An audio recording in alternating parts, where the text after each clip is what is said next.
आप सुन रहे हैं जगत गुरु तत्वदर्शी संत रामपाल जी महाराज द्वारा लिखित पुस्तक ज्ञान गंगा का पेज नंबर 227।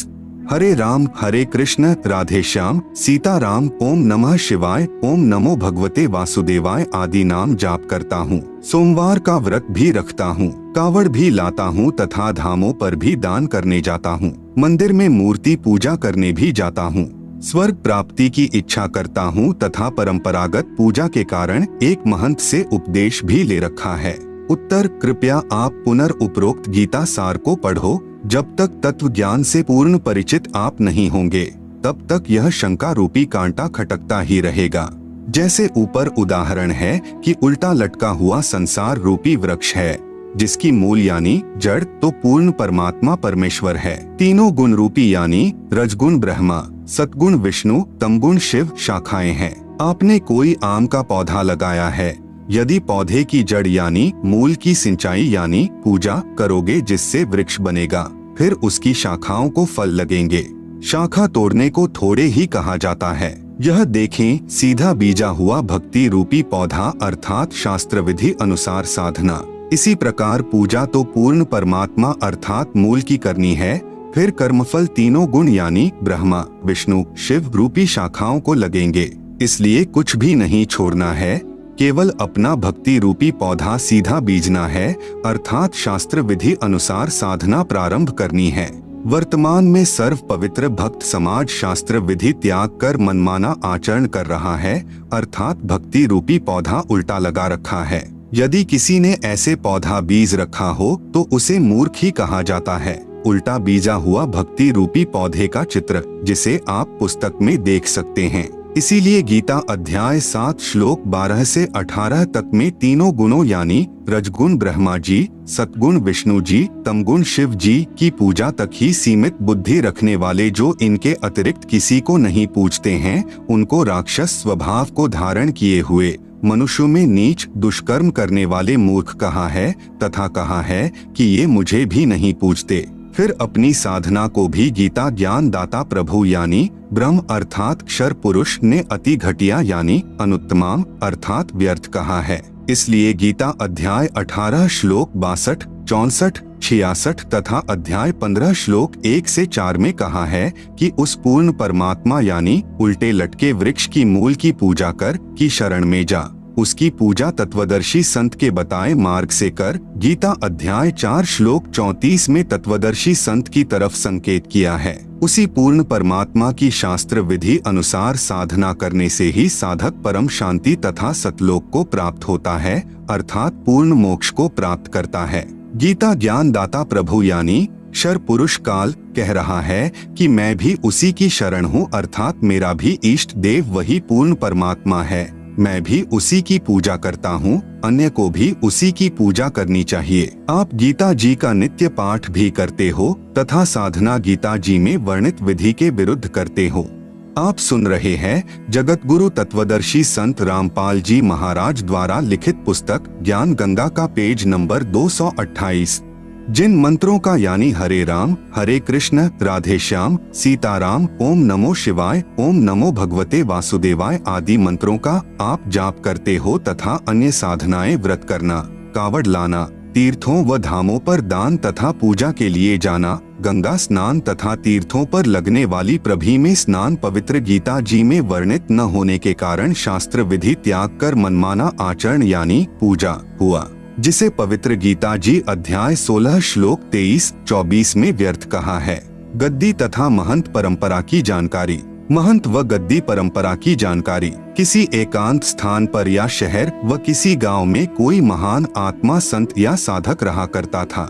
उसके शरीर त्यागने के पश्चात उसकी याद बनाए रखने के लिए उनके शरीर के अंतिम संस्कार स्थल पर एक पत्थर या ईंटों की यादगार बना दी जाती है। फिर उस पवित्र आत्मा के अनुयायी या वंशज उसकी पत्थर की मूर्ति रख लेते हैं। कुछ समय उपरांत श्रद्धालु जाते हैं, कुछ धन दान करने लग जाते हैं, उसे मंदिर का रूप दे देते हैं तथा उस संत व ऋषि के वंशजों को धन उपार्जन का लालच हो जाता है। वे बहकाना प्रारंभ करते हैं कि जो यहाँ दर्शन करने आता है उसको पूर्ण मोक्ष प्राप्त होता है, सर्व लाभ मिलते हैं जो इसी महापुरुष के जीवन काल में शिष्यों को मिलते थे। यह मूर्ति साक्षात उसी संत जी को ही जानो, जो यहाँ नहीं आएगा उसका मोक्ष संभव नहीं, आदि आदि। उन नादानों को कोई पूछे कि जैसे कोई वैद्य था, वह नाड़ी देखकर दवाई देता था, रोगी स्वस्थ हो जाता था। उस वैद्य की मृत्यु के पश्चात उसकी मूर्ति बनाकर स्थापित करके कोई लालची कहे कि यह मूर्ति उसी वैद्य वाला कार्य करती है, जो इसके दर्शन करने आएगा वह पूर्ण स्वस्थ हो जाएगा, या स्वयं नकली वैद्य बनकर कोई बैठ जाए कि मैं भी दवाई देता हूँ, परंतु सर्व उपचार औषधि के ग्रंथ के विपरीत दे रहा है, वह धोखा दे रहा है, क्योंकि केवल धन उपार्जन उसका उद्देश्य है। किसी भी संत या प्रभु की मूर्ति आदरणीय यादगार तो है, परंतु पूजनीय नहीं है। ऐसे ही किसी संत या प्रभु की मूर्ति बनाकर उसकी आड़ में कोई पुजारी व महंत कहे कि मैं भी नाम देता हूँ, वह महानुभाव सर्व साधना उसी पवित्र शास्त्र के विपरीत दे रहा है, जो उस महान संत ने अपने अनुभव का लिखा है। तो वह नकली संत व महंत स्वयं भी दोषी है तथा अनुयायियों का भी जीवन व्यर्थ करने का भार अपने शीश पर ले रहा है। संत तो एक समय में एक ही आता है, उसके मार्ग में करोड़ों नकली संत, महंत तथा आचार्य बाधक बनते हैं। किसी संत जी के शरीर त्यागने के बाद संत या महंत परंपरा प्रारंभ होती है। पूर्व संत के स्थान की रक्षार्थ एक प्रबंधक चुना जाता है, जिसे महंत कहा जाता है। वह केवल उस पवित्र यादगार की देखभाल करने के लिए ही नियुक्त किया जाता है। आप सुन रहे हैं जगत गुरु तत्वदर्शी संत रामपाल जी महाराज द्वारा लिखित पुस्तक ज्ञान गंगा का पेज नंबर 229। फिर लालचवश वह स्वयं ही गुरु बन बैठता है तथा भक्ति चाहने वाली प्यारी आत्माएं उस पर आधारित होकर अपना जीवन व्यर्थ कर जाती हैं। महंत परंपरा का नियम बना रखा है कि पूर्व महंत का प्रथम पुत्र महंत पद का अधिकारी होगा, चाहे वह शराबी हो, चाहे वह अज्ञानी हो। यह भक्ति मार्ग है, इसमें केवल पूर्ण संत ही जीव उद्धार कर सकता है। दास ने 2-3 महंत परंपरा की पुस्तक पढ़ी, उनमें जो देखा निम्न है। नंबर 1-2 वर्ष का बच्चा गद्दी पर बैठा दिया, फिर वह बड़ा होकर नाम दान करने लग गया। दूसरी पुस्तक में पढ़ा कि एक 5 वर्ष के बच्चे का पिताजी जो महंत जी था अचानक मृत्यु को प्राप्त हो गया। बाद में संगत ने तथा उसकी माताजी ने उस 5 वर्षीय बच्चे को महंत पद पर नियुक्त कर दिया। कुछ वर्ष पर्यंत वह गुरु जी बन गया। नंबर 2, एक महंत परंपरा के इतिहास को पढ़ा कि महंत को कोई संतान नहीं हुई, उसकी मृत्यु हो गई। भाई की मृत्यु पहले हो चुकी थी, कोई संतान नहीं थी। गद्दी की रखवाली के लिए एक सेवक को उस कुल में संतान होने तक अस्थाई महंत नियुक्त कर दिया। कुछ समय उपरांत महंत कुल में किसी के लड़का हुआ, अस्थाई महंत गद्दी लेकर भाग गया। किसी अन्य शहर में स्वयं ही गद्दी स्थापना करके महंत बन बैठा, वहां नई दुकान खोल ली तथा पूर्व स्थान पर एक 2.5 वर्ष का बच्चा महंत बना दिया। नंबर 3, एक महंत परंपरा का इतिहास देखा कि बड़ा बेटा घर त्याग गया, उससे छोटे को महंत पद पर नियुक्त कर दिया। कुछ समय पर्यंत वहां मंदिर बन गया तथा अधिक चढ़ावा यानी भेंट पूजा का धन आने लगा। उस बड़े वाले की संतान ने कहा कि इस मंदिर पर हमारा अधिकार है, इस कारण झगड़ा प्रारंभ हुआ। गद्दी पर विराजमान महंत जी की हत्या कर दी गई। फिर उसका बड़ा बेटा महंत अर्थात गद्दी का अधिकारी नियुक्त कर दिया, उसकी भी हत्या कर दी गई। फिर उसका दूसरा भाई गद्दी पर बैठाया गया। दूसरे जो अपने को अधिकारी बताते थे, उन्होंने नया स्थान बनाकर नई दुकान खोल ली। एक दूसरे पर मुकदमे करके सुखमय जीवन को लालच में नरक बना लिया। वह धाम कहाँ रहा, वह तो कुरुक्षेत्र वाला महाभारत के युद्ध का मैदान हो गया। कुछ महंतों ने संत बनाने की एजेंसी ले रखी है, लाल वस्त्र धारण करवाते हैं, पूर्व नाम को बदलकर अन्य नाम रख देते हैं। फिर वह बनावटी महंत का बनावटी शिष्य नकली संत बनकर भोली आत्माओं के जीवन के साथ खिलवाड़ करता है तथा अनमोल मनुष्य जीवन को स्वयं भी व्यर्थ कर रहा है तथा भोली आत्माओं के जीवन को भी नाश कर रहा है तथा महापाप का भागी बन रहा है। जिस समय राजा परीक्षित जी को सर्प ने डसना था, उस समय पूर्ण गुरु की आवश्यकता पड़ी, क्योंकि पूर्ण संत बिना जीव का कल्याण असंभव है। उस समय पृथ्वी के सर्व ऋषियों ने राजा परीक्षित को दीक्षा देने तथा 7 दिन श्रीमद्भागवत सुधा सागर की कथा सुनाने से मना कर दिया, क्योंकि 7वें दिन पोल खुलनी थी, इसी कारण से कोई सामने नहीं आया। आप सुन रहे हैं जगत गुरु तत्वदर्शी संत रामपाल जी महाराज द्वारा लिखित पुस्तक ज्ञान गंगा का पेज नंबर 230। स्वयं श्रीमद्भागवत सुधा सागर के लेखक महर्षि वेदव्यास जी ने भी असमर्थता व्यक्त की, क्योंकि वे ऋषिजन प्रभु से डरने वाले थे, इसलिए भी राजा परीक्षित के जीवन से खिलवाड़ करना उचित नहीं समझा। राजा परीक्षित जी के कल्याण के लिए महर्षि सुखदेव जी को स्वर्ग से बुलाया गया, जिसने राजा को दीक्षा दी तथा 7 दिन तक कथा सुनाकर राजा परीक्षित जी का जितना उद्धार ऋषि सुखदेव जी कर सकते थे किया। वर्तमान के गुरु, संत, महंत तथा आचार्य स्वयं ही प्रभु के संविधान से अपरिचित हैं, इसलिए भयंकर दोष के पात्र बनकर दोषी हो रहे हैं। औरो पंथ बता भी स्वयं न जाने रा, अनधिकारी कथा पाठ करे व दीक्षा देवे बहुत करत गुना। वर्तमान में कथा व ग्रंथों का पाठ करने वालों व नाम दान करने वालों की बाढ़ सी आई हुई है, क्योंकि सर्व पवित्र धर्मों की पवित्रात्माएं तत्व ज्ञान से अपरिचित हैं, जिस कारण नकली गुरुओं व संतों तथा महंतों का दाव लगा हुआ है। जिस समय पवित्र भक्त समाज आध्यात्मिक तत्व ज्ञान से परिचित हो जाएगा, उस समय इन नकली संतों, गुरुओं व आचार्यों को छुपने का स्थान नहीं मिलेगा, पलायन करके पीछा छुड़वाना पड़ेगा। पवित्र तीर्थ तथा धाम की जानकारी। किसी साधक ऋषि जी ने किसी स्थान या जलाशय पर बैठकर साधना की या अपनी आध्यात्मिक शक्ति का प्रदर्शन किया। वह अपनी भक्ति कमाई करके साथ ले गया तथा अपने इष्ट लोक को प्राप्त हुआ। उस साधना स्थल का बाद में तीर्थ या धाम नाम पड़ा। अब कोई उस स्थान को देखने जाए कि यहाँ कोई साधक रहा करता था, उसने बहुतों का कल्याण किया। अब न तो वहाँ संत जी है जो उपदेश दे, वह तो अपनी कमाई करके चला गया। विचार करें, कृपया तीर्थ व धाम को हमाम दस्ता जाने। 1.5 फुट का लोहे का गोल पात्र लगभग 9 इंच परिधि का उखल जैसा होता है तथा 1.5 फुट लंबा तथा 2 इंच परिधि का गोल लोहे का डंडा सा मूसल जैसा होता है, जो सामग्री व दवाइयाँ आदि कूटने के काम आता है। उसे हमाम दस्ता कहते हैं। एक व्यक्ति अपने पड़ोसी का हमाम दस्ता मांग कर लाया। उसने हवन की सामग्री कूटी तथा मांज धोकर लौटा दिया। जिस कमरे में हमाम दस्ता रखा था, उस कमरे में सुगंध आने लगी। घर के सदस्यों ने देखा कि यह सुगंध कहाँ से आ रही है, तो पता चला कि हमाम दस्ते से आ रही है। वे समझ गए कि पड़ोसी ले गया था, उसने कोई सुगंध युक्त वस्तु कूटी होगी। कुछ दिन बाद वह सुगंध भी आनी बंद हो गई। इसी प्रकार तीर्थ व धाम को एक हमाम दस्ता जानो। जैसे सामग्री कूटने वाले ने अपनी सर्व वस्तु पोंछ कर रख ली, खाली हमाम दस्ता लौटा दिया।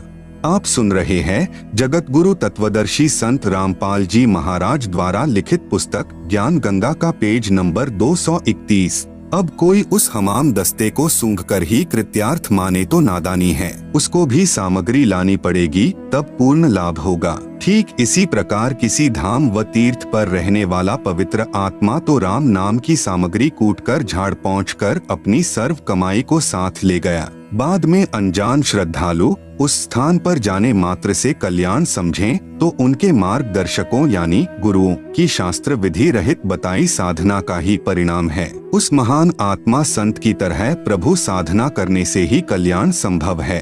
उसके लिए तत्वदर्शी संत की खोज करके उससे उपदेश लेकर आजीवन भक्ति करके मोक्ष प्राप्त करना चाहिए। शास्त्र विधि अनुकूल सत साधना मुझ दास के पास उपलब्ध है, कृपया निशुल्क प्राप्त करें। श्री अमरनाथ धाम की स्थापना कैसे हुई? भगवान शंकर जी ने पार्वती जी को एकांत स्थान पर उपदेश दिया था, जिस कारण से माता पार्वती जी इतनी मुक्त हो गई कि जब तक प्रभु शिव जी तमोगुण की मृत्यु नहीं होगी, तब तक उमा जी की भी मृत्यु नहीं होगी। 7 ब्रह्मा जी रजोगुण की मृत्यु के उपरांत भगवान विष्णु सतोगुण की मृत्यु होगी। 7 विष्णु जी की मृत्यु के पश्चात शिव जी की मृत्यु होगी, तब माता पार्वती जी भी मृत्यु को प्राप्त होगी। पूर्ण मोक्ष नहीं हुआ। फिर भी जितना लाभ पार्वती जी को हुआ वह भी अधिकारी से उपदेश मंत्र लेकर हुआ। बाद में श्रद्धालुओं ने उस स्थान की याद बनाए रखने के लिए उसको सुरक्षित रखा तथा दर्शक जाने लगे। जैसे यह दास यानी संत रामपाल स्थान स्थान पर जाकर सत्संग करता है, वहाँ पर खीर व हलवा भी बनाया जाता है। जो भक्तात्मा उपदेश प्राप्त कर लेता है उसका कल्याण हो जाता है। सत्संग समापन के उपरांत सर्व टेंट आदि उखाड़कर दूसरे स्थान पर सत्संग के लिए चले गए। पूर्व स्थान पर केवल मिट्टी या ईंटों की बनाई भट्ठी व चूल्हे शेष छोड़ दिए। फिर कोई उसी शहर के व्यक्ति से कहे कि आओ आपको वह स्थान दिखाकर लाता हूँ जहाँ संत रामपाल दास जी का सत्संग हुआ था, खीर बनाई थी। बाद में उन भट्ठियों को देखने जाने वाले को न तो खीर मिले, न ही सत्संग के अमृत वचन सुनने को मिले, न ही उपदेश प्राप्त हो सकता जिससे कल्याण हो सके। उसके लिए संत ही खोजना पड़ेगा। जहाँ सत्संग चल रहा हो वहाँ पर सर्व कार्य सिद्ध होंगे। ठीक इसी प्रकार तीर्थों व धामों पर जाना तो उस यादगार स्थान रूपी भट्ठी को देखना मात्र ही है। यह पवित्र गीता जी में वर्णित न होने से शास्त्र विरुद्ध हुई, जिससे कोई लाभ नहीं। प्रमाण पवित्र गीता अध्याय 16 मंत्र 23-24। तत्व ज्ञानहीन संतों व महंतों तथा आचार्यों द्वारा भ्रमित श्रद्धालु तीर्थों व धामों पर आत्म कल्याणार्थ जाते हैं। श्री अमरनाथ जी की यात्रा पर गए श्रद्धालु 3-4 बार बर्फानी तूफान में दबकर मृत्यु को प्राप्त हुए। प्रत्येक बार मरने वालों की संख्या हजारों होती थी। आप सुन रहे हैं जगत गुरु तत्वदर्शी संत रामपाल जी महाराज द्वारा लिखित पुस्तक ज्ञान गंगा का पेज नंबर 232। विचारणीय विषय है कि यदि श्री अमरनाथ जी के दर्शन व पूजा लाभदायक होती तो क्या भगवान शिव उन श्रद्धालुओं की रक्षा नहीं करते? अर्थात प्रभु शिव जी भी शास्त्र विरुद्ध साधना से अप्रसन्न हैं। वैष्णो देवी के मंदिर की स्थापना कैसे हुई? जब सती जी यानी उमा देवी अपने पिता राजा दक्ष के हवन कुंड में छलांग लगाने से जलकर मृत्यु को प्राप्त हुई।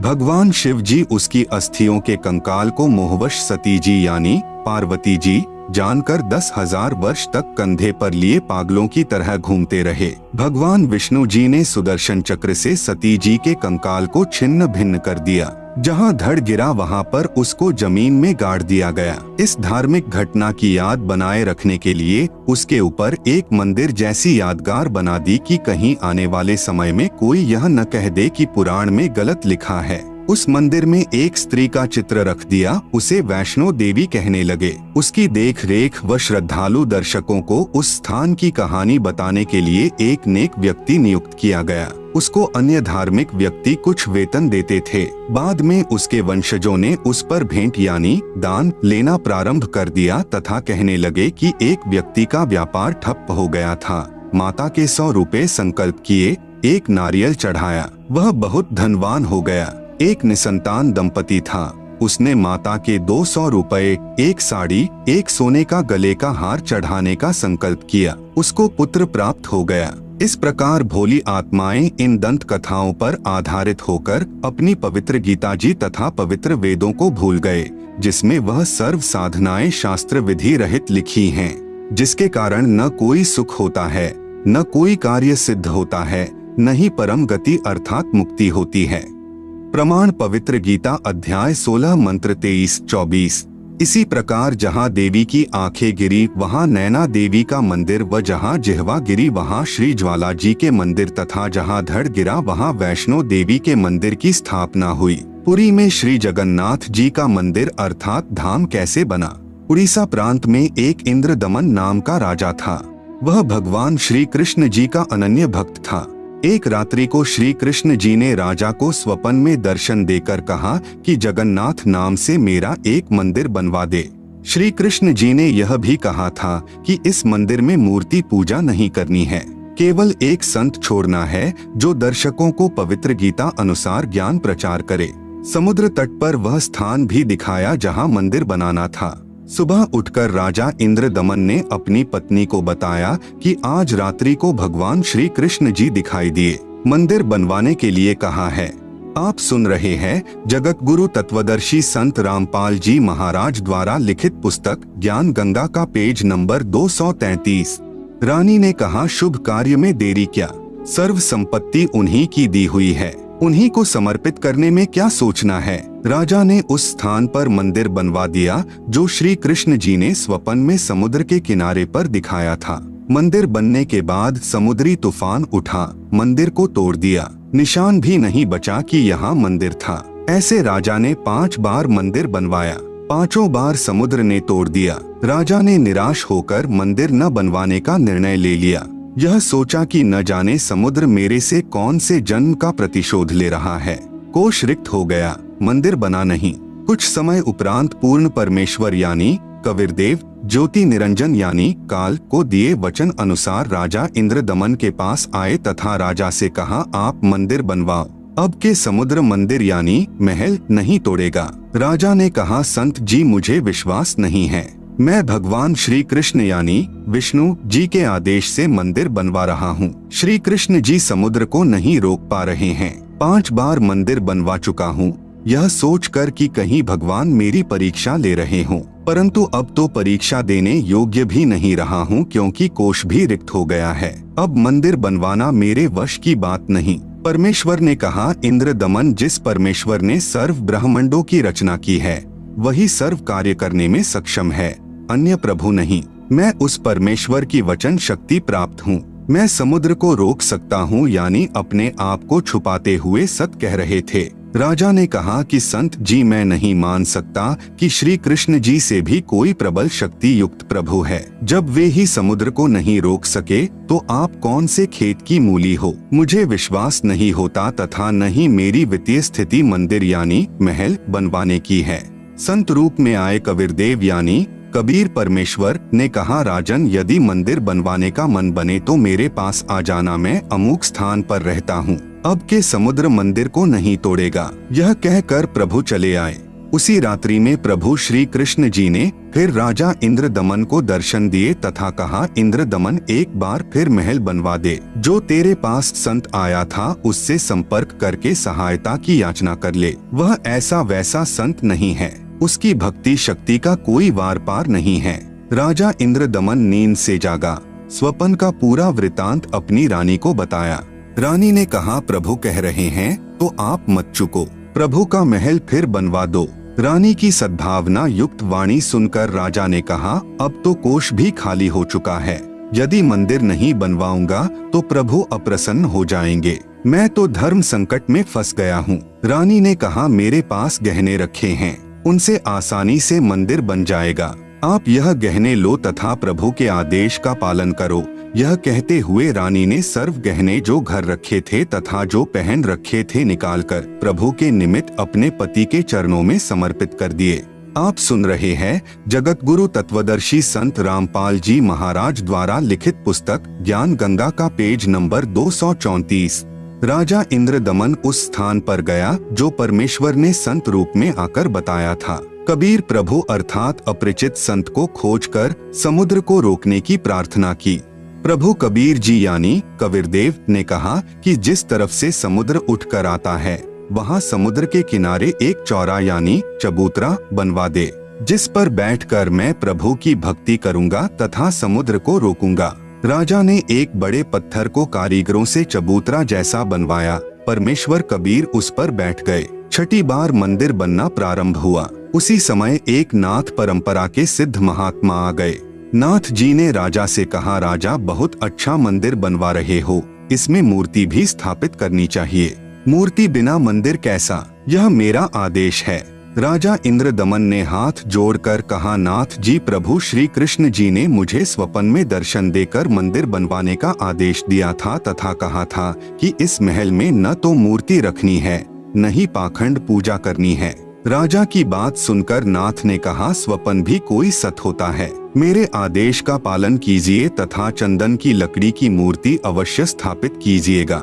यह कहकर नाथ जी बिना जलपान ग्रहण किए उठ गए। राजा ने डर के मारे चंदन की लकड़ी मंगवाई तथा कारीगर को मूर्ति बनाने का आदेश दे दिया। एक मूर्ति श्री कृष्ण जी की स्थापित करने का आदेश श्रीनाथ जी का था। फिर अन्य गुरुओं संतों ने राजा को राय दी कि अकेले प्रभु कैसे रहेंगे, वे तो श्री बलराम को सदा साथ रखते थे। एक ने कहा, बहन सुभद्रा तो भगवान श्री कृष्ण जी की लाडली बहन थी, वह कैसे अपने भाई बिना रह सकती है। 3 मूर्तियां बनवाने का निर्णय लिया गया। 3 कारीगर नियुक्त किए। मूर्तियां तैयार होते ही टुकड़े टुकड़े हो गई। ऐसे 3 बार मूर्तियां खंड हो गई। राजा बहुत चिंतित हुआ, सोचा मेरे भाग्य में यह यश व पुण्य कर्म नहीं है। मंदिर बनता है वह टूट जाता है, अब मूर्तियां टूट रही हैं। नाथ जी रुष्ट होकर गए हैं। यदि कहूंगा कि मूर्तियां टूट जाती हैं, तो सोचेगा कि राजा बहाना बना रहा है, कहीं मुझे श्राप न दे दे। चिंताग्रस्त राजा न तो आहार कर रहा है, न रात्रि भर निंद्रा आई। सुबह बेचैन अवस्था में राज दरबार में गया। उसी समय पूर्ण परमात्मा यानी कबीरदेव कबीर प्रभु एक 80 वर्षीय कारीगर का रूप बनाकर राज दरबार में उपस्थित हुआ। कमर पर एक थैला लटकाए हुए था, जिसमें आरी बाहर स्पष्ट दिखाई दे रही थी, मानो बिना बताए कारीगर का परिचय दे रही थी, तथा अन्य बसोला व बर्मा आदि थैले में भरे थे। कारीगर वेश में प्रभु ने राजा से कहा, मैंने सुना है कि प्रभु के मंदिर के लिए मूर्तियां पूर्ण नहीं हो रही हैं। मैं 80 वर्ष का वृद्ध हो चुका हूँ तथा 60 वर्ष का अनुभव है। चंदन की लकड़ी की मूर्ति प्रत्येक कारीगर नहीं बना सकता। यदि आपकी आज्ञा हो तो सेवक उपस्थित है। राजा ने कहा, कारीगर आप मेरे लिए भगवान ही कारीगर बनकर आए लगते हो। मैं बहुत चिंतित था, सोच ही रहा था कि कोई अनुभवी कारीगर मिले तो समस्या का समाधान बने। आप शीघ्र मूर्तियां बना दो। आप सुन रहे हैं जगत गुरु तत्वदर्शी संत रामपाल जी महाराज द्वारा लिखित पुस्तक ज्ञान गंगा का पेज नंबर 235। वृद्ध कारीगर रूप में आए कबीरदेव यानी कबीर प्रभु ने कहा, राजन मुझे एक कमरा दे दो जिसमें बैठकर प्रभु की मूर्ति तैयार करूंगा। मैं अंदर से दरवाजा बंद करके स्वच्छता से मूर्ति बनाऊंगा। ये मूर्तियां जब तैयार हो जाएंगी तब दरवाजा खुलेगा। यदि बीच में किसी ने खोल दिया तो जितनी मूर्तियां बनेगी उतनी ही रह जाएंगी। राजा ने कहा, जैसा आप उचित समझो वैसा करो। 12 दिन मूर्तियां बनाते हो गए तो नाथ जी आ गए। नाथ जी ने राजा से पूछा, इंद्रदमन मूर्तियां बनाई क्या? राजा ने करबद्ध होकर कहा कि आपकी आज्ञा का पूर्ण पालन किया गया है महात्मा जी, परंतु मेरा दुर्भाग्य है कि मूर्तियां बन नहीं पा रही हैं। आधी बनते ही टुकड़े टुकड़े हो जाती हैं। नौकरों से मूर्तियों के टुकड़े मंगवाकर नाथ जी को विश्वास दिलाने के लिए दिखाएं। नाथ जी ने कहा कि मूर्ति अवश्य बनवानी है, अब बनवाओ, मैं देखता हूँ कैसे मूर्ति टूटती है। राजा ने कहा, नाथ जी प्रयत्न किया जा रहा है। प्रभु का भेजा एक अनुभवी 80 वर्षीय कारीगर बंद कमरे में मूर्ति बना रहा है। उसने कहा है कि मूर्तियां बन जाने पर मैं अपने आप द्वार खोल दूंगा। यदि किसी ने बीच में द्वार खोल दिया तो जितनी मूर्तियां बनी होंगी उतनी ही रह जाएंगी। आज उसे मूर्ति बनाते 12 दिन हो गए, न तो बाहर निकला है न ही जल पान तथा आहार ही किया है। नाथ जी ने कहा कि मूर्तियां देखनी चाहिए, कैसी बना रहा है, बनने के बाद क्या देखना है, ठीक नहीं बनी होंगी तो ठीक बनाएंगे। यह कहकर नाथ जी राजा इंद्रदमन को साथ लेकर उस कमरे के सामने गए जहां मूर्ति बनाई जा रही थी तथा आवाज लगाई, कारीगर द्वार खोलो। कई बार कहा परंतु द्वार नहीं खुला तथा जो खट खट की आवाज आ रही थी वह भी बंद हो गई। नाथ जी ने कहा कि 80 वर्षीय वृद्ध बता रहे हो, 12 दिन खाना पीना भी नहीं किया है, अब आवाज भी बंद है, कहीं मर न गया हो। धक्का मारकर दरवाजा तोड़ दिया। देखा तो 3 मूर्तियां रखी थी, तीनों के हाथ के व पैरों के पंजे नहीं बने थे। कारीगर अंतर ध्यान था। मंदिर बनकर तैयार हो गया और चारा न देखकर अपने हठ पर अडिग नाथ जी ने कहा, ऐसी ही मूर्तियों को स्थापित कर दो, हो सकता है प्रभु को यही स्वीकार हो। लगता है श्री कृष्ण ही स्वयं मूर्तियां बनाकर गए हैं। मुख्य पांडे ने शुभ मुहूर्त निकालकर अगले दिन ही मूर्तियों की स्थापना कर दी। सर्व पांडे तथा मुख्य पांडा व राजा तथा सैनिक व श्रद्धालु मूर्तियों में प्राण स्थापना करने के लिए चल पड़े। पूर्ण परमेश्वर यानी कबीरदेव एक शूद्र का रूप धारण करके मंदिर के मुख्य द्वार के मध्य में मंदिर की ओर मुख करके खड़े हो गए। ऐसी लीला कर रहे थे मानो उनको ज्ञान ही न हो कि पीछे से प्रभु की प्राण स्थापना की सेना आ रही है। आगे आगे मुख्य पांडा चल रहा था। परमेश्वर फिर भी द्वार के मध्य में ही खड़े रहे। निकट आकर मुख्य पांडे ने शूद्र रूप में खड़े परमेश्वर को ऐसा धक्का मारा कि दूर जाकर गिरे तथा एकांत स्थान पर शूद्र लीला करते हुए बैठ गए। राजा सहित सर्व श्रद्धालुओं ने मंदिर के अंदर जाकर देखा तो सर्व मूर्तियां उसी द्वार पर खड़े शूद्र रूप परमेश्वर का रूप धारण किए हुए थी। आप सुन रहे हैं जगत गुरु तत्वदर्शी संत रामपाल जी महाराज द्वारा लिखित पुस्तक ज्ञान गंगा का पेज नंबर 236। इस कौतुक को देखकर उपस्थित व्यक्ति अचंभित हो गए। मुख्य पांडा कहने लगा, प्रभु क्षुब्ध हो गया है क्योंकि मुख्य द्वार को उस शूद्र ने अशुद्ध कर दिया है, इसलिए सर्व मूर्तियों ने शूद्र रूप धारण कर लिया है। बड़ा अनिष्ट हो गया है। कुछ समय उपरांत मूर्तियों का वास्तविक रूप हो गया। गंगा जल से कई बार स्वच्छ करके प्राण स्थापना की गई। कबीरदेव ने कहा, अज्ञानता व पाखंडवाद की चरम सीमा देखें। कारीगर मूर्ति का भगवान बनाता है, फिर पुजारी या अन्य संत उस मूर्ति रूपी प्रभु में प्राण डालता है, अर्थात प्रभु को जीवन दान देता है। तब वह मिट्टी या लकड़ी का प्रभु कार्य सिद्ध करता है। वाह रे पाखंडियों, खूब मूर्ख बनाया प्रभु प्रेमी आत्माओं को। मूर्ति स्थापना हो जाने के कुछ दिन पश्चात लगभग 40 फुट ऊंचा समुद्र का जल उठा, जिसे समुद्री तूफान कहते हैं, तथा बहुत वेग से मंदिर की ओर चला। सामने कबीर परमेश्वर चौरा यानी चबूतरे पर बैठे थे। अपना एक हाथ उठाया जैसे आशीर्वाद देते हैं। समुद्र उठा का उठा रह गया तथा पर्वत की तरह खड़ा रहा, आगे नहीं बढ़ सका। विप्र रूप बनाकर समुद्र आया तथा चबूतरे पर बैठे प्रभु से कहा कि भगवान, आप मुझे रास्ता दे दो, मैं मंदिर तोड़ने जाऊंगा। आप सुन रहे हैं जगत गुरु तत्वदर्शी संत रामपाल जी महाराज द्वारा लिखित पुस्तक ज्ञान गंगा का पेज नंबर 237।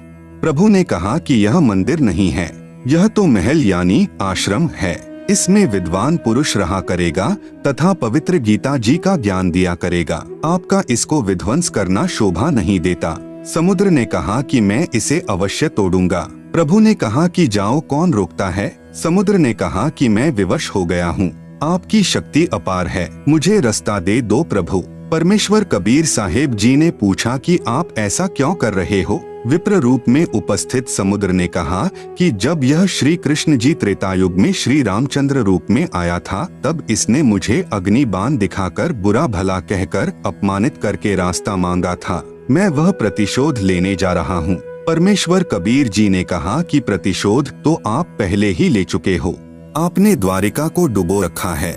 समुद्र ने कहा कि अभी पूर्ण नहीं डुबा पाया हूँ, आधी रहती है। वह भी कोई प्रबल शक्ति युक्त संत सामने आ गया था, जिस कारण से मैं द्वारिका को पूर्ण रूपेण नहीं समा पाया। अब भी कोशिश करता हूँ तो उधर नहीं जा पा रहा हूँ, उधर से मुझे बांध रखा है। तब परमेश्वर कबीर यानी कबीरदेव ने कहा, वहाँ भी मैं ही पहुँचा था, मैंने ही वह अवशेष बचाया था।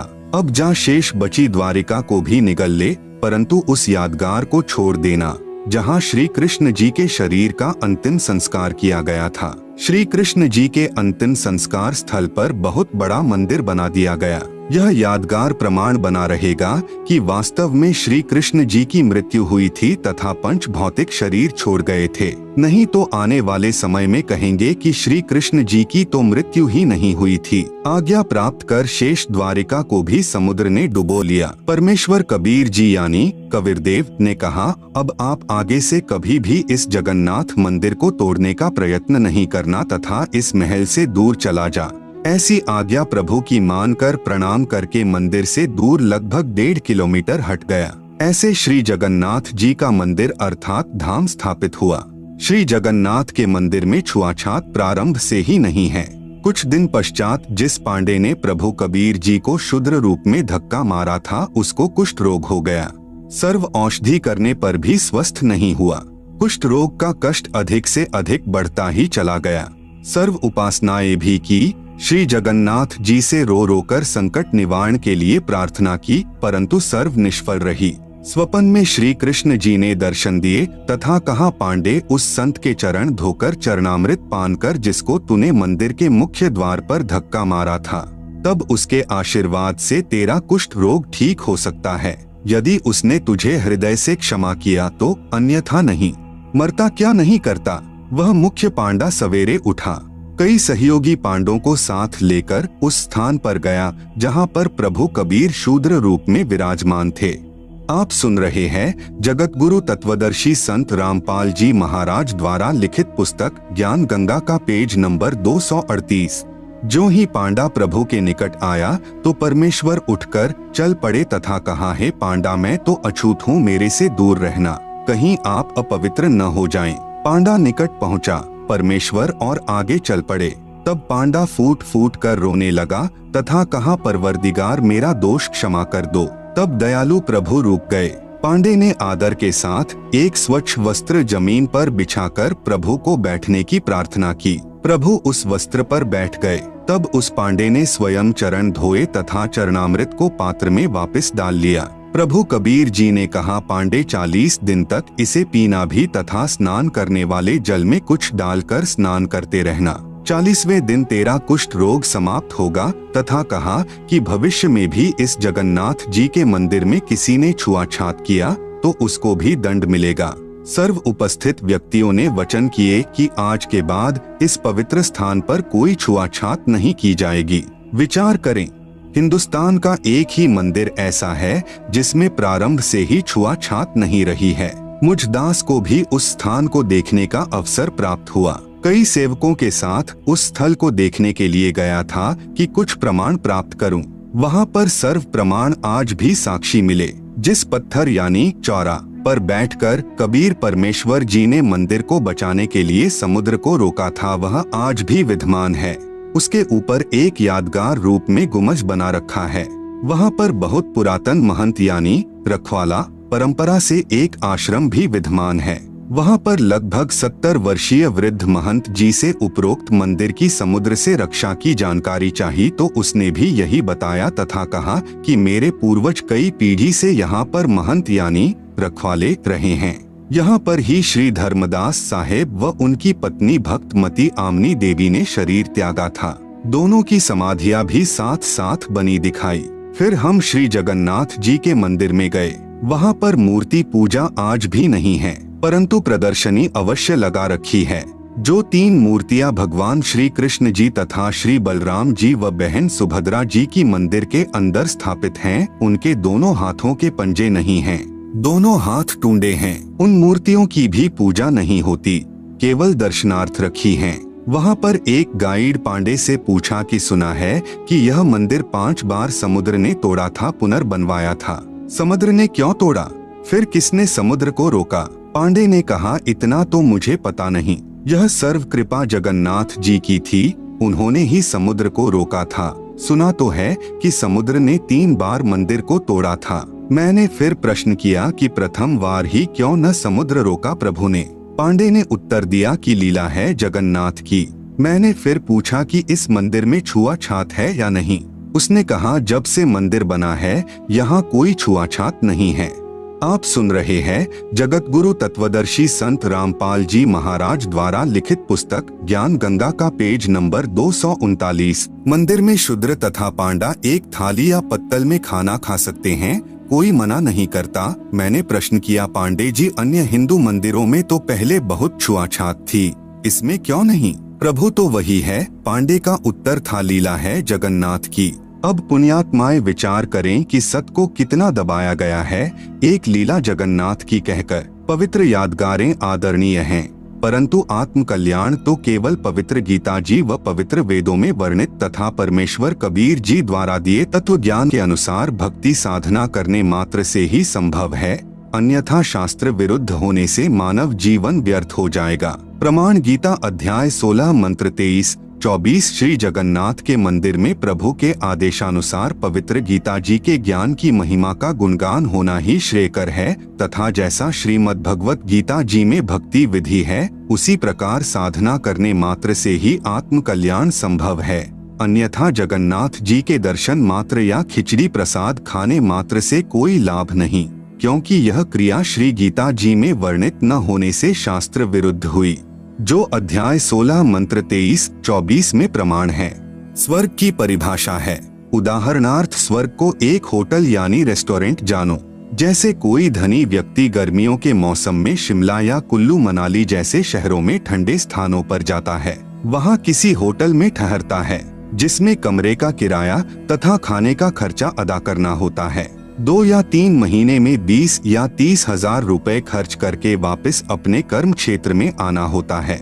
फिर 10 महीने मजदूरी मेहनत करो, फिर 2 महीने अपनी ही कमाई खर्च कर वापस आओ। यदि किसी वर्ष कमाई अच्छी नहीं हुई तो उस 2 महीने के सुख को भी तरसो। ठीक इसी प्रकार स्वर्ग जानो। इस पृथ्वी लोक पर साधना करके कुछ समय स्वर्ग रूपी होटल में चला जाता है, फिर अपनी पुण्य कमाई खर्च करके वापस नरक तथा 84 लाख प्राणियों के शरीर में कष्ट पाप कर्म के आधार पर भोगना पड़ता है।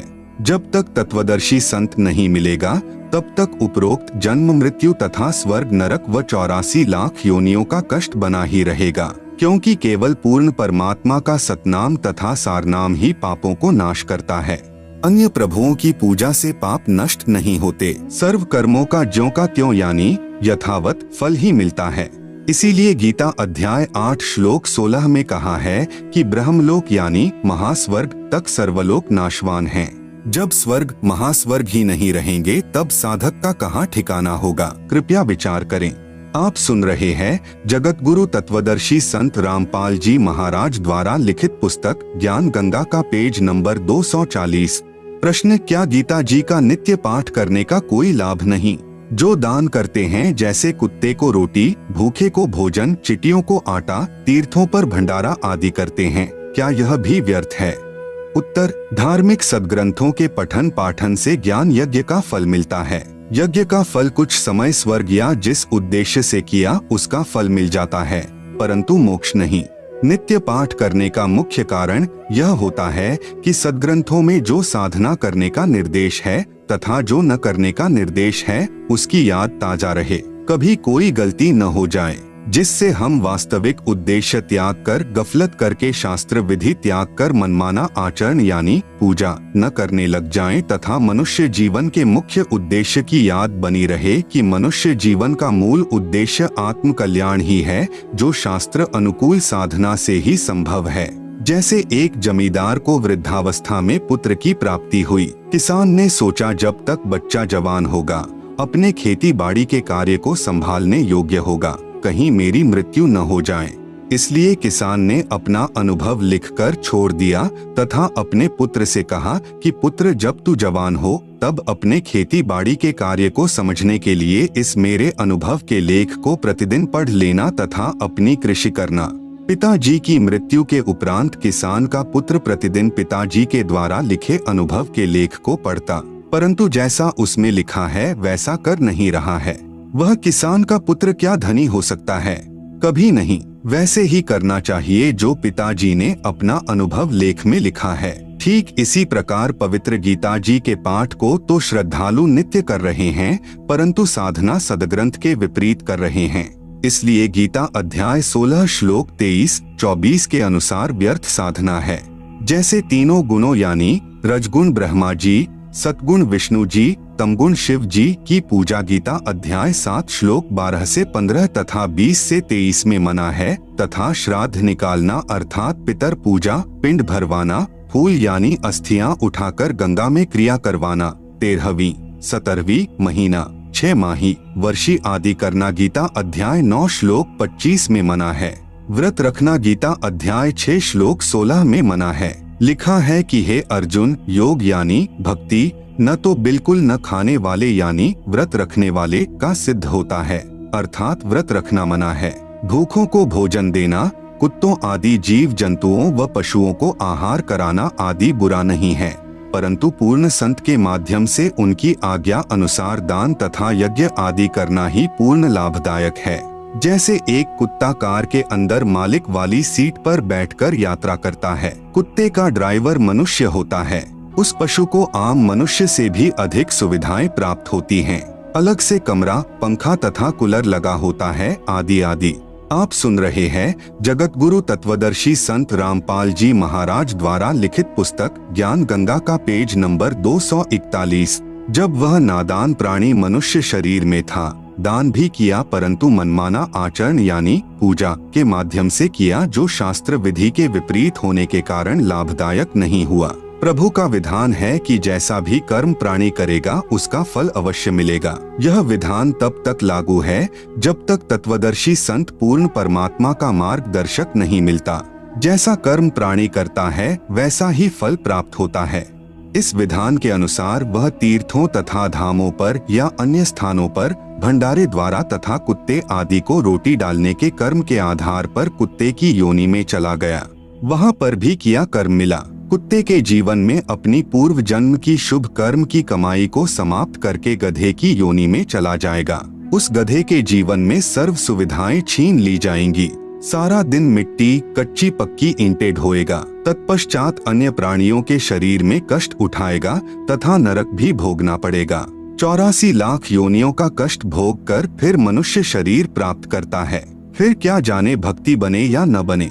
जैसे धाम तथा तीर्थ पर जाने वाले के पैरों नीचे या जिस सवारी द्वारा जाता है उसके पहियों के नीचे जितने भी जीव जंतु मरते हैं उनका पाप भी तीर्थ व धाम यात्री को भोगना पड़ता है। जब तक पूर्ण संत जो पूर्ण परमात्मा की सत साधना बताने वाला नहीं मिले तब तक पाप नाश यानी क्षमा नहीं हो सकते, क्योंकि ब्रह्मा, विष्णु, महेश, ब्रह्म यानी क्षर पुरुष काल तथा परब्रह्म यानी अक्षर पुरुष की साधना से पाप नाश यानी क्षमा नहीं होते। पाप तथा पुण्य दोनों का फल भोगना पड़ता है। यदि वह प्राणी गीता ज्ञान अनुसार पूर्ण संत की शरण प्राप्त करके पूर्ण परमात्मा की साधना करता तो या तो सतलोक चला जाता या दोबारा मनुष्य शरीर प्राप्त करता। पूर्व पुण्यों के आधार से फिर कोई संत मिल जाता है, वह प्राणी फिर शुभ कर्म करके पार हो जाता है। इसलिए उपरोक्त मनमाना आचरण लाभदायक नहीं है। प्रश्न: गीता अध्याय 3 श्लोक 35 तथा अध्याय 18 श्लोक 47 में कहा है कि अच्छी प्रकार आचरण में लाए हुए दूसरे के धर्म से गुण रहित भी अपना धर्म अति उत्तम है। अपने धर्म में मरना भी कल्याणकारक है, दूसरे का धर्म भय को देने वाला है। इससे सिद्ध होता है कि जो भी जैसी पूजा करता है उसे त्यागना नहीं चाहिए। अपने धर्म में मरना भी कल्याणकारक है। उत्तर: यदि गीता अध्याय 3 श्लोक 35 तथा अध्याय 18 श्लोक 47 का अर्थ यही है कि जो जैसी पूजा करता है करता रहे, उसे मत त्यागो, तो पवित्र श्रीमद् भगवद गीता जी के ज्ञान की क्या आवश्यकता थी। एक श्लोक बहुत था। श्री गीता जी के इन श्लोकों का भावार्थ सही है, परंतु अनुवादकर्ताओं ने विपरीतार्थ किया है। आप सुन रहे हैं जगत गुरु तत्वदर्शी संत रामपाल जी महाराज द्वारा लिखित पुस्तक ज्ञान गंगा का पेज नंबर 242। कृपया निम्न पढ़े उपरोक्त दोनों श्लोकों का वास्तविक अर्थ। अध्याय 3 का श्लोक 35। श्रेयान स्वधर्मः विगुणः परधर्मात् स्वनुष्ठितात् स्वधर्मे निधनम श्रेयः परधर्मः भयावह। अनुवाद: विगुणः यानी गुण रहित अर्थात शास्त्र विधि त्याग कर, स्वनुष्ठितात यानी स्वयं मनमाना अच्छी प्रकार आचरण में लाए हुए, परधर्मात् यानी दूसरों की धार्मिक पूजा से, स्वधर्मः यानी अपनी शास्त्र विधि अनुसार पूजा, श्रेयान यानी अति उत्तम है, शास्त्रानुकूल, स्वधर्मे यानी अपनी पूजा में तो, निधनम यानी मरना भी, श्रेयः यानी कल्याणकारक है, और परधर्मः यानी दूसरे की पूजा, भयावह यानी भय को देने वाली है। अध्याय 18 का श्लोक 47। श्रेयान स्वधर्मः विगुणः परधर्मात् स्वनुष्ठितात् स्वभावनेतम कर्म कुर्वन् न आपनोति किल्बिषम्। अनुवाद: विगुणः यानी गुण रहित, स्वनुष्ठितात् यानी स्वयं मनमाना अर्थात शास्त्र विधि रहित अच्छी प्रकार आचरण किए हुए, परधर्मात् यानी दूसरे के धर्म अर्थात धार्मिक पूजा से, स्वधर्मः यानी अपना धर्म अर्थात शास्त्र विधि अनुसार धार्मिक पूजा, श्रेयान यानी श्रेष्ठ है, स्वभावनीतम यानी स्वयं ही अपने स्वभाव अनुसार बनाए मनमाने आचरण से, कर्म यानी भक्ति कर्म, न यानी मत, कुर्वन यानी करो, किल्बिषम यानी जिससे पाप को, आपनोति यानी प्राप्त होता है। विशेष इसी का प्रमाण गीता अध्याय 17 के श्लोक 1 से 6 में स्पष्ट है। उपरोक्त श्लोकों में स्पष्ट है कि अपनी शास्त्र विधि अनुसार साधना श्रेष्ठ है, चाहे दूसरों की चमक धमक वाली साधना कितनी ही सुनियोजित लगे, वह हानिकारक होती है। जैसे माता का जागरण करने वाले बहुत सुरीली आवाज में गाना गाकर माता की स्तुति मन घड़ंत कविताओं द्वारा पूरे साज बाज के साथ करते हैं, उस स्वनुष्ठितात यानी स्वयं निर्मित शास्त्र विधि रहित साधना पर आकर्षित होकर अपनी शास्त्र अनुकूल साधना नहीं त्यागनी चाहिए। जैसे कोई साधक सत साधना पर लगता है तो वह पूर्व की शास्त्र विरुद्ध पूजाओं को त्याग देता है, जैसे पितर पूजा, मंदिर आदि में जाना आदि। तब अन्य शास्त्र विधि विरुद्ध साधना करने वाले कहते हैं कि आपने सर्व पूर्व पूजाएं त्याग दी हैं, आपसे सर्व देव रुष्ट हो जाएंगे। एक व्यक्ति ने ऐसा ही किया था, उसका इकलौता पुत्र मर गया। इस तरह यह दूसरों की शास्त्र विरुद्ध साधना भय पैदा करती हैं। परंतु अपनी शास्त्र अनुकूल साधना को अंतिम श्वास तक करते रहना ही कल्याणकारक है। प्रश्न, मैं गीता अध्याय 6 श्लोक 10 से 15 में वर्णित विधि अनुसार एक आसन पर बैठकर सिर आदि अंगों को सम करके ध्यान करता हूँ, एकादशी का व्रत भी रखता हूँ, इस प्रकार शांति को प्राप्त हो जाऊंगा।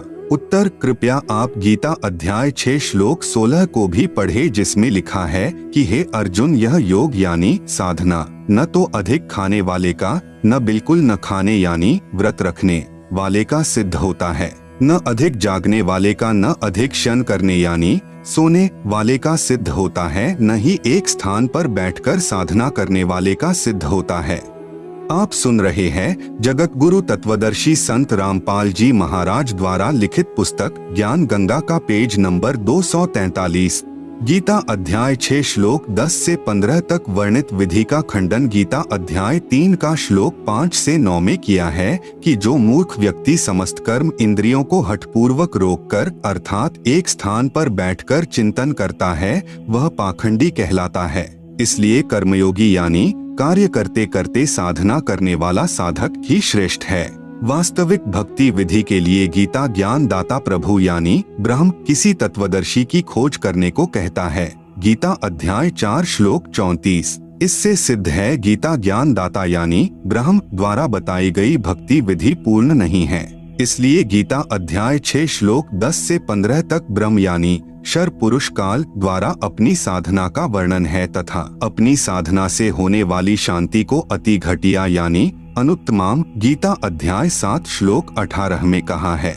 उपरोक्त अध्याय 6 श्लोक 10 से 15 में कहा है कि मन और इंद्रियों को वश में रखने वाला साधक एक विशेष आसन तैयार करे, जो न अधिक ऊंचा हो न अधिक नीचा। उस आसन पर बैठकर चित्त तथा इंद्रियों को वश में रखकर मन को एकाग्र करके अभ्यास करे। सीधा बैठकर ब्रह्मचर्य का पालन करता हुआ मन को रोककर प्रयाण होवे।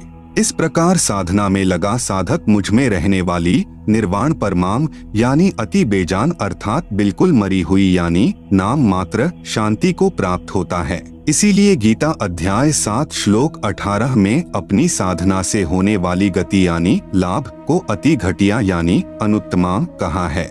इसी गीता अध्याय 18 श्लोक 62 तथा अध्याय 15 श्लोक 4 में कहा है कि हे अर्जुन, तू परम शांति तथा सतलोक को प्राप्त होगा, फिर पुनर्जन्म नहीं होता, पूर्ण मोक्ष प्राप्त हो जाता है। मैं यानी गीता ज्ञान दाता प्रभु भी उसी आदि नारायण पुरुष परमेश्वर की शरण हूँ, इसलिए दृढ़ निश्चय करके उसी की साधना व पूजा करनी चाहिए। अपनी साधना के अटकल युक्त ज्ञान के आधार पर बताए मार्ग को अध्याय 6 श्लोक 47 में भी स्वयं युक्ततमः मतः अर्थात अज्ञान अंधकार वाले विचार कहा है।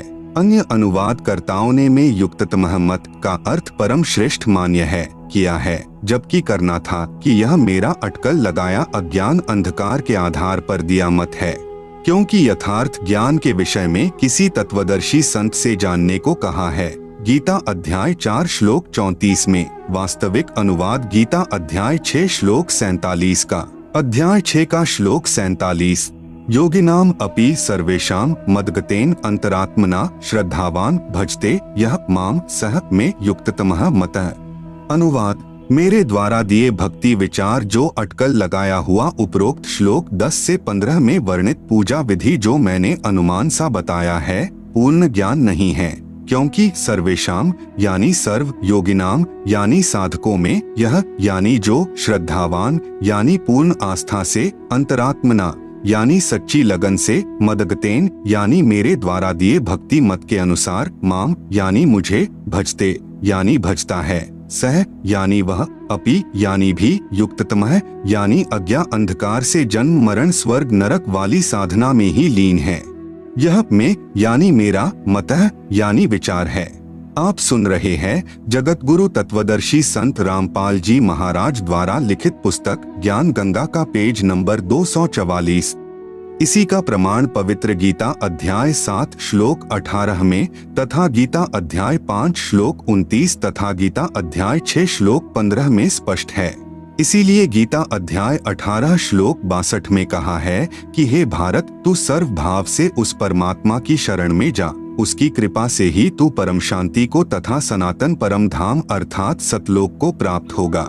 गीता अध्याय 15 श्लोक 4 में कहा है कि जब तुझे गीता अध्याय 4 श्लोक 34 में वर्णित तत्वदर्शी संत मिल जाएं, उसके पश्चात उस परमपद परमेश्वर को भली भांति खोजना चाहिए, जिसमें गए हुए साधक फिर लौटकर इस संसार में नहीं आते, अर्थात जन्म मृत्यु से सदा के लिए मुक्त हो जाते हैं। जिस परमेश्वर ने संसार रूपी वृक्ष की रचना की है, मैं भी उसी आदि पुरुष परमेश्वर की शरण में हूँ, उसी की भक्ति करनी चाहिए। गीता अध्याय 3 श्लोक 5 से 9 में भी गीता अध्याय 6 श्लोक 10 से 15 के ज्ञान को गलत सिद्ध किया है।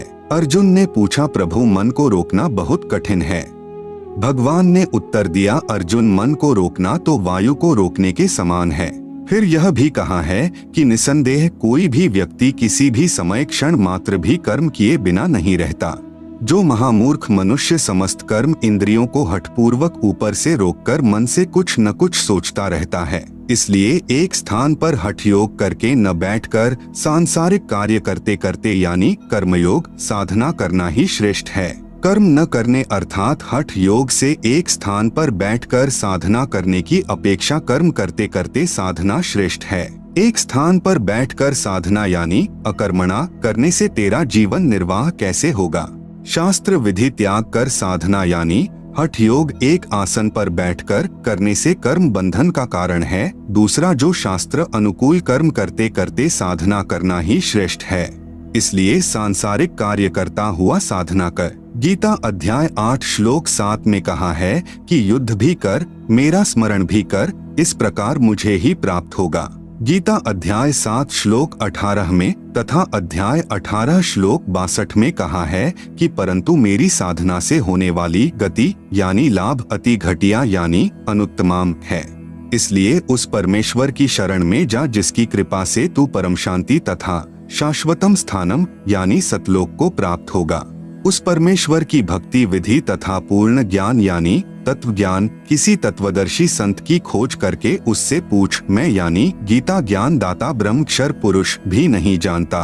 प्रश्न, गीता अध्याय 15 श्लोक 18 में कहा है कि मैं लोक में वेद में पुरुषोत्तम नाम से प्रसिद्ध हूँ। इससे तो यही सिद्ध हुआ कि गीता ज्ञान दाता प्रभु ही सर्वशक्तिमान है तथा गीता अध्याय 12 पूर्ण ही गीता ज्ञान दाता की ही महिमा कह रहा है।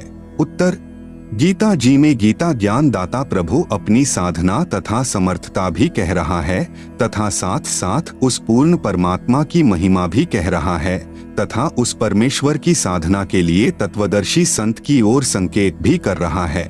गीता अध्याय 12 पूरा ब्रह्म यानी क्षर पुरुष यानी काल की महिमा से परिपूर्ण है तथा गीता अध्याय 13 सारा उस पूर्ण परमात्मा अर्थात आदि पुरुष परमेश्वर की महिमा से परिपूर्ण है।